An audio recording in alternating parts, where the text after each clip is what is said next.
అందరికీ నమస్కారం అండి. ఈరోజు మష్రూమ్ రైస్ ఏ విధంగా చేయాలో తెలుసుకుందాం.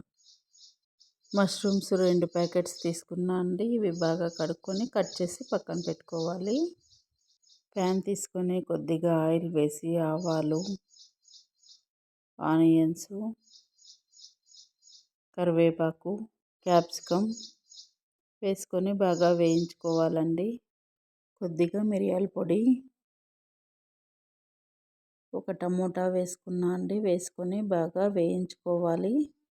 కొద్దిగా వేగిన తర్వాత మనం కట్ చేసుకున్న మష్రూమ్స్ వేసుకొని బాగా ఫ్రై చేసుకోవాలండి. బాగా వేగిన తర్వాత కొద్దిగా సాల్టు, ధనియాల powder, garam masala powder, red chilli powder వేసుకొని బాగా వేయించుకోవాలండి. లంచ్ బాక్స్లోకి ఈజీగా ప్రిపేర్ చేసుకోవచ్చండి.